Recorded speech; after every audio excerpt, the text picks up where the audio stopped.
എല്ലാവർക്കും supreme voice news ചാനലിൻ്റെ ഹൃദയം നിറഞ്ഞ ഓണാശംസകൾ. ഇന്ന് ഞങ്ങൾ നിങ്ങൾക്ക് മുന്നിൽ പരിചയപ്പെടുത്തുന്നത് ഒരു കലാകാരനെയാണ്. നട്ടെല്ലിന് ക്ഷതമേറ്റിട്ടും തളരാത്ത മനസ്സുമായി ഇന്നും ജീവിതത്തോട് പോരാടി നിൽക്കുന്ന ചിത്രകലാ അധ്യാപകൻ Krishnakumar Kalarickal. Supreme voice special story. കോവിഡിനെ തുടർന്നുള്ള ആദ്യ ലോക്ക്ഡൌൺ നാളുകളിൽ കോണിയിൽ നിന്ന് വീണ് നട്ടെല്ലിന് ക്ഷതമേറ്റ് തളർന്നുപോയി എന്ന് കരുതിയ ചിറ്റിലപ്പള്ളി സ്വദേശി കൃഷ്ണകുമാർ കളരിക്കൽ ഒരു ചിത്രകലാ അധ്യാപകൻ കൂടിയായിരുന്നു.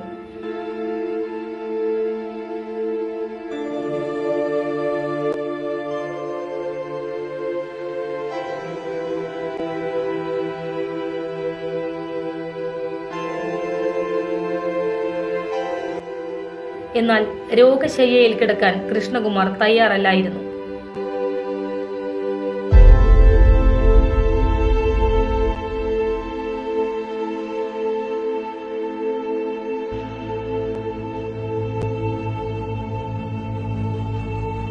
തന്നെ പോലെ തളർന്നുപോയവർക്ക് എന്തെങ്കിലും പ്രചോദനമാകണമെന്ന് മനസ്സിൽ കരുതിക്കൊണ്ട് അദ്ദേഹം തന്റെ മേഖലയായ ചിത്രകലയിലേക്ക് തിരിഞ്ഞു.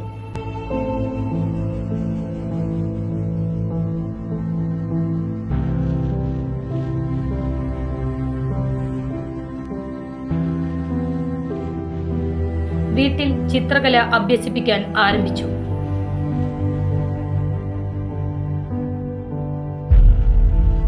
ഇന്ന് സമീപ പ്രദേശങ്ങളിൽ നിന്നും സ്കൂൾ വിദ്യാർത്ഥികളും മുതിർന്നവരും ഉൾപ്പെടെയുള്ള ആളുകൾ കൃഷ്ണകുമാർ മാഷിന്റെ അടുത്ത് വിദ്യാർത്ഥികളായി എത്തുന്നുണ്ട്.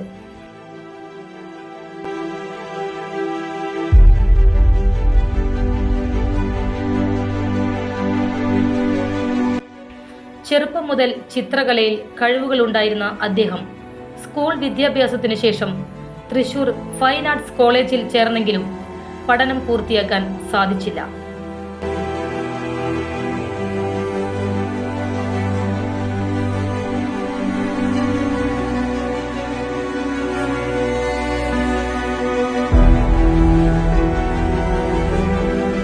തൊണ്ണൂറുകളിൽ തുണിയിൽ ബാനർ എഴുതുന്ന ശൈലിയിൽ വലിയ ചിത്രങ്ങൾ വരച്ച് പരസ്യകലയിലും പ്രചാരണ ബോർഡുകളിലും വ്യത്യസ്തമായ രീതി കൊണ്ടുവന്നതിന്റെ നേതൃത്വം വഹിച്ച വ്യക്തിയാണ് കൃഷ്ണകുമാർ.